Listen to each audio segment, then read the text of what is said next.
Now listen to me, ladies.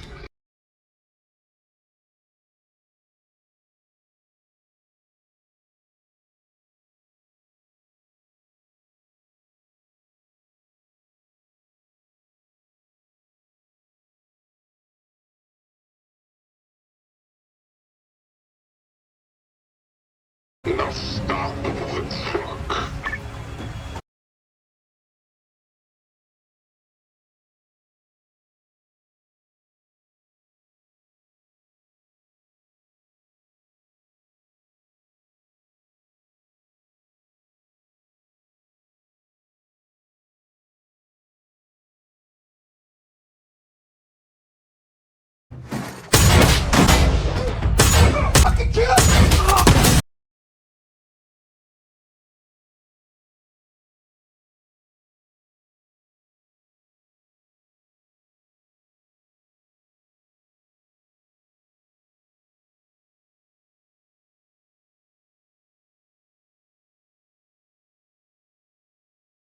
Fuck you right.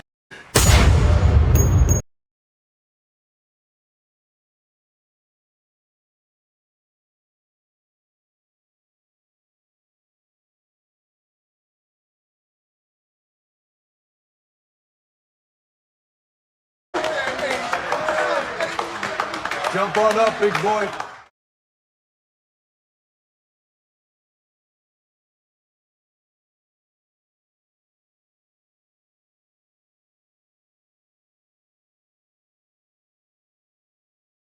Chinatown, Broadway and Hill.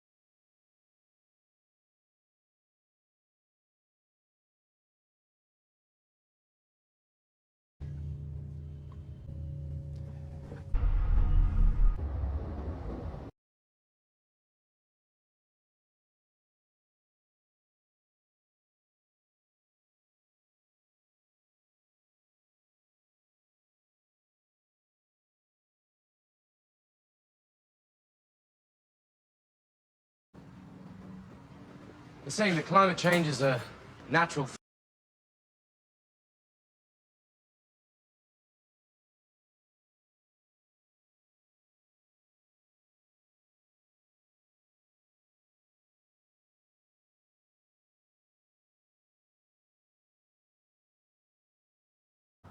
Dougie, go get a coat, will you?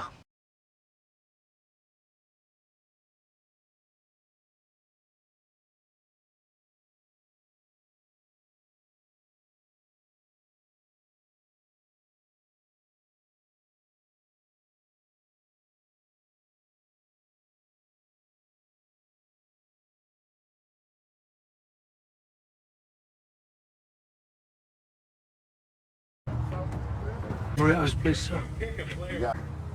Nah.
Sebagai bos besar yang disegani, di hari pertemuan yang diadakan mendadak sejak saat itu, seluruh anak buahnya dikumpulkan dan kemudian bergeleria mencari kang rampok, begal kabupaten, preman pasar, sampai akamsi ke ujung lubang tikus sekalipun. Tapi sejauh mereka mencari sampai berhari-hari, tak ada satupun petunjuk yang didapat, bahkan sebuah nama organisasi. What do you think? Let's get started.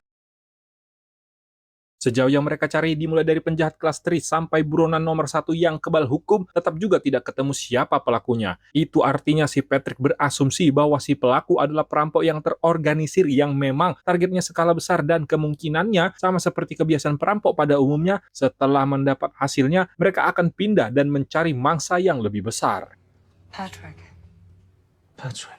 Oleh karena itu, tanpa pikir panjang, bos besar ini langsung pergi ke London menyamar sebagai Patrick Hills dengan histori kehidupan yang sudah disetting sedemikian rupa oleh rekannya, lalu bekerja di perusahaan jasa pengantaran uang sembari menunggu si perampok, berharap orang yang ditunggunya memilih Fortico sebagai mangsanya, dan memang sejauh ini perusahaan ini dikenal pertahanannya yang lemah karena dari seluruh anggotanya hanya ada satu dari mantan militer. What's to say? Costing more than I'm making. With the oil tycoon. Di sisi lain kita berfokus pada pria nganggur, tapi bukan pengangguran biasa. Mereka-mereka ini adalah tentara pasukan elit, di mana saat tidak ada tugas mereka memilih untuk merampok demi sesuap nasi padang, dan ya salah satu dari mereka adalah pelaku yang dicari si Patrick selama ini. Jadi komplotan mereka ini punya taktik cukup unik di mana mereka menggunakan orang dalam atau ordal yang memang tugasnya vital seperti security atau penjaga CCTV, dan mangsanya selalu orang-orang dari timur karena dinilai orang-orang timur seperti dari Afghanistan yang mampu tinggal di sana adalah juragan-juragan kilang minyak. Ini George si komandan, seluruh rancangan dia yang mengatur dan beliau ini punya koneksi jaringan terletak di segala lini, termasuk di Fortico yang akhirnya di waktu yang pas saat Black Friday tiba, di mana pada momen itu perputaran uang sangatlah kencang, jadi beberapa swalayan besar membutuhkan uang cash, untuk itu jasa pengantaran uang sangat dibutuhkan di sini. Beberapa hari setelah ulang tahun si komandan, kabar bahagia pun mereka dapatkan, yaitu orang dalam yang juga adalah bawahan si komandan saat di militer ikut serta di perampokan ini. Maka bapak-bapak ini dan generasi berikutnya tidak perlu khawatir jatuh miskin, karena untuk kali ini Fortico mendapat orderan sebanyak 150 juta dolar. Singkat cerita, sampailah di perayaan Black Friday di mana hari ini si Patrick bersanding dengan bulet pria mantan militer di dalam mobil. Keluarlah keluh kesah sekaligus curhat yang dinanti-nanti si Patrick selama ini. Well, there's something I need to tell you. Inti dari ceritanya adalah si Bulet punya teman sesama militer yang sedang kesusahan finansial. Sebagai bentuk balas budi pernah ditolong di medan perang. Berketetapan hari ini seluruh transaksi keuangan diserahkan pada Fortico. Dia pun membeberkan kalau di ujung jalan rekannya sudah standby. Dan ya, ini adalah komplotan yang pernah merampok tempo lalu di mana anaknya menjadi korban. Yeah. Kelicikan si Bulet pun ditampilkan saat kamera mobil sengaja dimatikannya, lalu si Bulet pun beralibi kalau kameranya sedang rusak, dan memang belakangan ini kamera di mobil itu sering bermasalah, dan datanglah mobilnya. Terlihat tenang seperti biasanya, mungkin bagi si Patrick melawan 6 orang sudah biasa dilakukannya, dan besar kemungkinan juga dia bisa menang, namun si Patrick perlu mengkonfirmasi apakah mereka ini benar-benar orang yang dicarinya supaya energinya tidak terbuang sia-sia. You'll see tomorrow. Begitu sampai biasanya ada pengecekan rutin, sekilas si admin melihat seperti tidak terjadi apa-apa meskipun kameranya juga belum dihidupkan. Kali ini si perampok menggunakan cara cepat karena sistem alarm terhubung langsung dengan polisi anti-teror, dan itu hanya membutuhkan 8 menit untuk polisi benar-benar sampai di lokasi. Open the gate. Sebenarnya misi mereka cukuplah simpel, yaitu menyandera pegawai lalu melumpuhkan bagian petugas persenjataan yang tidak segan-segan menyerang dan mengambil uang lalu pergi. Yang sebenarnya memulangkan orang ke sang pencipta bukanlah prioritas utama mereka. Berhubung mereka mendapat perlawanan, situasi pun harus berubah. Berfokus pada pemindahan uang dari brankas ke tas khusus si Patrick yang tidak berdaya dengan kondisi tangan dan kaki terikat. Kita tahu kalau mamang satu ini menunggu waktu yang tepat untuk melawan balik, dan inilah waktu yang dimaksud. Tampaknya pasukan elit berpakaian serba anti peluru sedikit kesulitan keluar saat beberapa petugas sekaligus rekan si Patrick tidak sengaja mojok sebelum kejadian. Begitu mendengar suara letusan buru-buru menyudahi, namun sayangnya mereka tidak tahu kalau si Bulet berada di pihak yang salah.